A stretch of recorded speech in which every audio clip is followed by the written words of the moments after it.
évidemment la soirée des réseaux sociaux de Télé Grenoble. On y retourne, merci. Et tu y retournes. Lucille.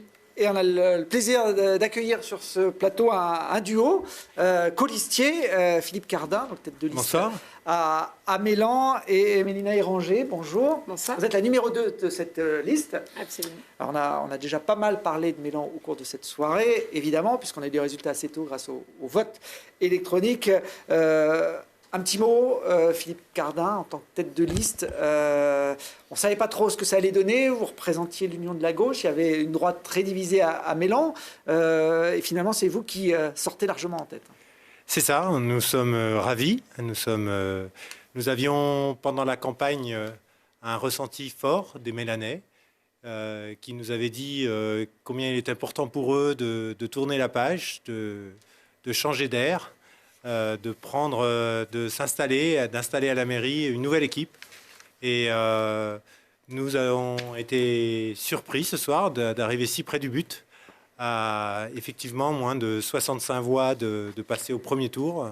C'est une belle surprise et une confiance qui nous avons reçue de leur part et que nous comptons faire fructifier maintenant pour l'avenir. Alors on va voir les résultats sur Mélan. Effectivement, vous faites pratiquement 49% des voix. Joël Ours, pour La République En Marche, arrive en deuxième position, 31,9%. Et puis, les deux anciens membres de la majorité municipale, Jean-Claude Perrin et Jean-Philippe Blanc, qui se font la guerre, on peut le dire, depuis plusieurs années, suite au départ de Marie-Christine Tardy pour des problèmes judiciaires. Finalement, aucun des deux l'a emporté. Vous avez bénéficié de toute façon de ce climat. C'est joué pour le second tour. Mélina Héranger, vous qui êtes la tête de liste en général, les femmes sont moins langue de bois que les hommes. Donc, Ah bon. Donc, de toute c'est façon, joué là, vous allez fêter la victoire ce soir. on ne peut jamais partir du principe que c'est joué. Ça serait vraiment un manque de prudence et même d'humilité. Je pense que les Mélanais ont montré qu'ils nous ont fait confiance. C'est une confiance qu'ils nous ont témoigné tout le long de la campagne. On était quand même passé pas très loin non plus en 2014. Donc maintenant, pour le second tour, on compte sur eux, on compte sur leur mobilisation. Nous, on reste mobilisés. Et voilà. Est-ce que vous pensez qu'il y a une réelle adhésion à votre programme ou est-ce que c'est vraiment le fait pour les Mélanais de vouloir tourner la page qui vous a permis d'être aussi haut à la sortie des urnes? Bon, moi je pense que quand même Mélan a eu une très longue tradition un peu avant-gardiste sur pas mal de sujets, sur l'environnement, sur l'urbanisme, mais aussi d'un point de vue de l'économie, avec la Technopole Innovalet. Ça, c'est notre histoire, ce sont nos racines. Et ce dernier mandat tournait le dos à cette histoire. Nous avons eu un urbanisme, je dirais, classique, à la parcelle, qui ne correspondait pas du tout à l'état d'esprit. Innovalet a été délaissé. Et puis, notre environnement, nos paysages, notre nature a aussi été délaissés. Donc je pense que, bien sûr, il y avait l'envie de tourner la page, mais il y avait aussi l'envie de redonner à Mélan un élan qui est important pour notre ville. Olivier Six, qui était présent à votre place il y a peu de temps, disait qu'il y avait plusieurs écologies en fait. Il y avait l'écologie d'Éric Piolle, l'écologie de Yannick Jadot. Vous vous situez plutôt où?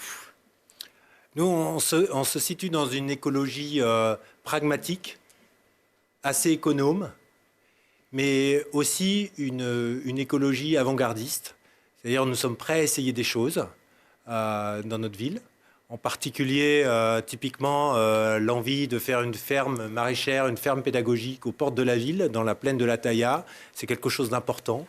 De remettre toute la place de l'éducation pour les enfants, à la nature, mais aussi à l'agriculture. Ça, c'est des choses assez importantes pour notre ville. On a une ville qui est à l'interface entre la grande ville, comme Grenoble, ou très urbaine, et une ville proche d'une certaine manière des champs, puisqu'il y a cette grande plaine de la Tailla qui est inondable et qui est aux portes de Mélan. Mais Mélina Héranger, ça change une vie de se retrouver aux manettes d'une ville importante. Là, vous avez peut-être eu le temps de vous faire à l'idée depuis quelques minutes, même si les résultats, vous le dites, il y aura un second tour, mais vous allez vous projeter, je pense, tous les deux dans les jours qui viennent sur l'organisation. Vous savez déjà les postes, les compétences que vous avez envie d'exercer sur Mélan? Alors, on y a bien sûr réfléchi. Après, c'est une réflexion d'équipe.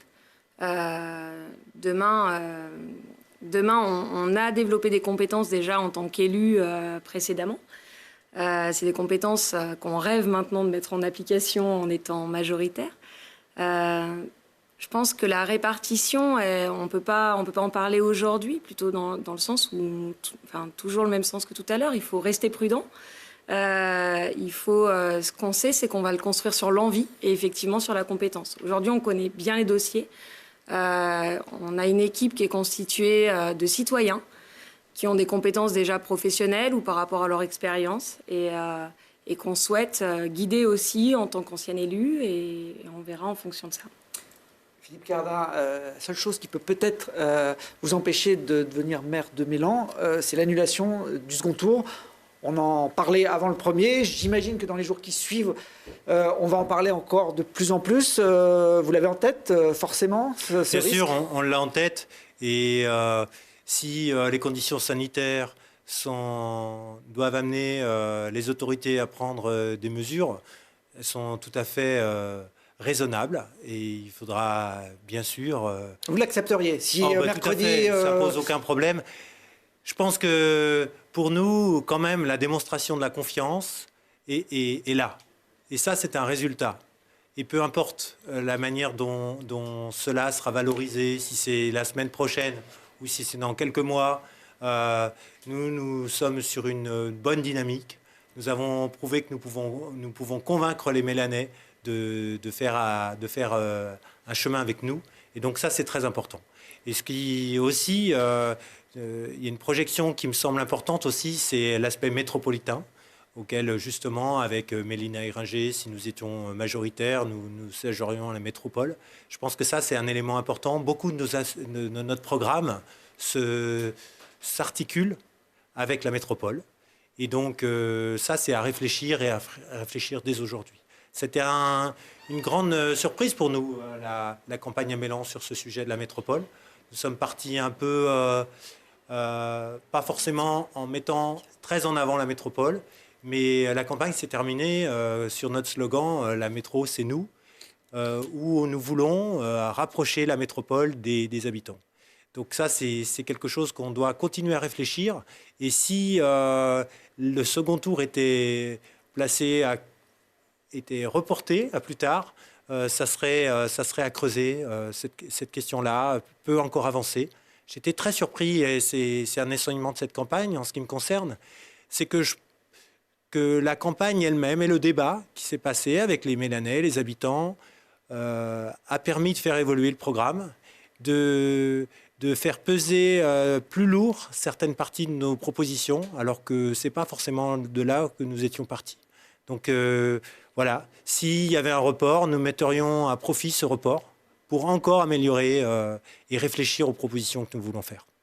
L'avenir politique de la métropole va aussi être influencé par les résultats à Grenoble. Éric Piolle arrive largement en tête avec autour de 44%. On n'a pas encore les résultats définitifs, mais il a mis ses adversaires à plus de 20 points. Vous réjouissez de ce score d'Éric Piolle?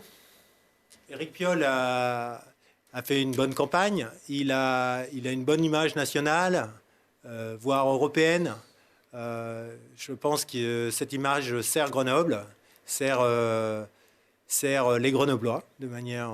Ces 6 dernières années l'ont servi, et donc je trouve que, en ce qui me concerne, je trouve que c'est plutôt une bonne chose d'avoir Éric Piolle qui serait maire de Grenoble. Voilà. Moi, ces 6 dernières années, je me suis bien entendu avec lui lors des discussions que nous avons pu avoir. Elles sont franches, elles sont directes. Mais bon, moi, ça me convient bien, voilà. Et en tout cas, pas de mal à imaginer travailler encore un mandat de plus avec lui à la métropole. Oui. L'écologie qui a un nouveau, Laurent Amadieu à Saint-Égrève est également en tête. C'est peut-être aussi cet effet vert. Quel est votre sentiment ? Mon sentiment, c'est que justement, sur notre agglomération, ces réflexions, c'est une inflexion politique assez générale sur la ville-centre, mais aussi sur les villes tout autour, d'essayer d'inventer de nouveaux comportements, de nouvelles manières de vivre, de nouvelles manières de consommer, de nouvelles manières de produire. Et ça doit se faire de manière assez globale.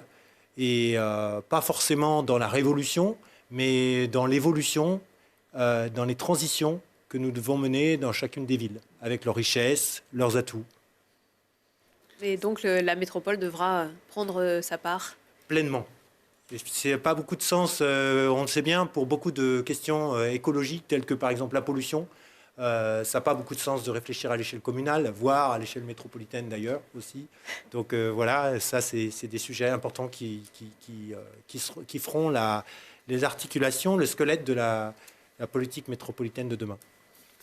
Merci en tout cas à tous les deux d'être venus. On vous accueillera, puisqu'il y aura un second tour à Mélan, dimanche prochain sur ce plateau. On verra si la tendance que vous avez initiée se confirmera. On rappelle donc 65 voix, c'est ça, il vous manquait 65 voix pour être élu au premier tour maire de Mélan. Marie